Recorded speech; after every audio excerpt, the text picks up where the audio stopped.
The construction methodology and excavation options for a diaphragm wall are explained in the following sequences.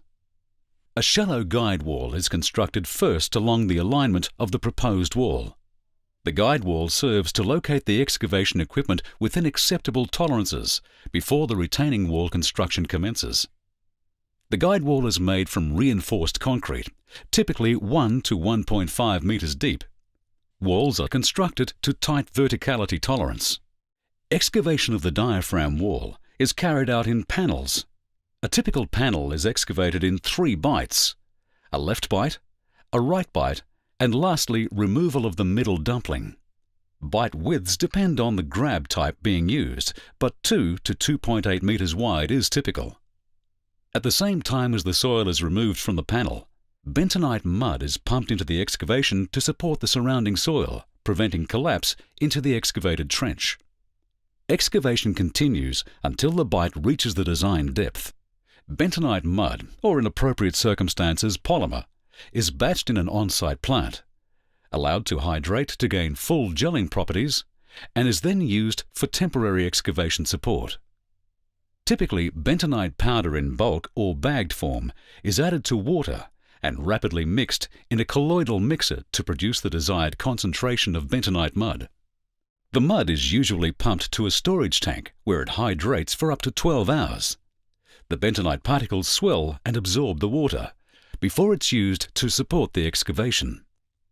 When required, the hydrated mud or recycled mud, or a mix of the two, is pumped to the excavation trench to replace the excavated soil, maintaining a constant head of the mud above the prevailing groundwater levels. Excavation of the panel continues, generally completing left and right bites before removing the centre bite. Then the centre bite is excavated down to the required panel toe level. Steel or precast concrete stop ends are placed at the edges of the excavated panel. The stop end may contain a rubber water bar that later becomes embedded into the concrete.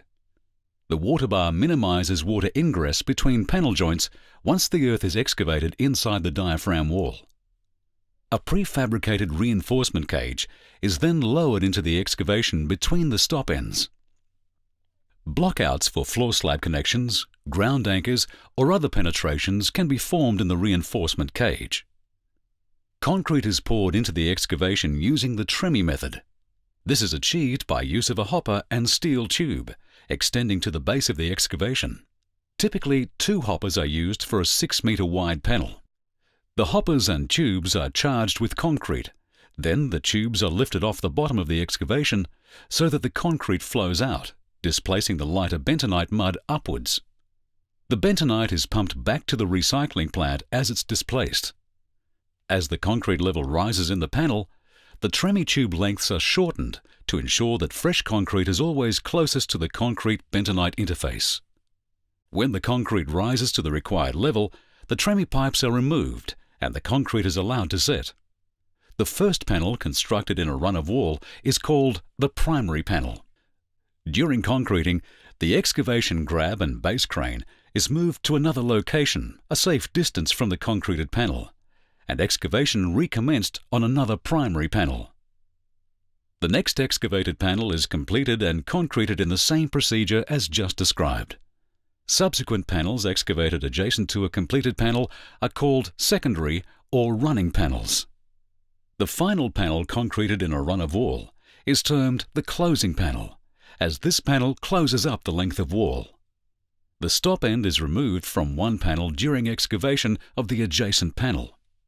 Diaphragm wall panels can be excavated using several types of equipment, including hydraulic cutters. These are powerful machines capable of excavating into hard rock, but require large bentonite plants and large cranes to hold the cutter. Steering mechanisms are built into the grab body to provide a high degree of verticality control. The hydraulic grab. This type of grab has hydraulically operated closing jaws, and so is able to exert considerable closing force to excavate dense sands, stiff clay, or weak rock material. These grab bodies can also include steering mechanisms. The cable grab. This grab uses only pulley forces to close the grab jaws, and so is more suited to softer ground. and the Kelly grab. This grab type is rigidly suspended from the base machine, whereas the three previous types are rope suspended. The Kelly grab can provide reasonable excavation force and verticality control, but may not be as fast as suspended grab excavation. Typical diaphragm wall widths are 600 mm, 800 mm, 1200 mm and 1500 mm, though other sizes can be used for special requirements. Piling contractors. Think safe, work safe, home safe.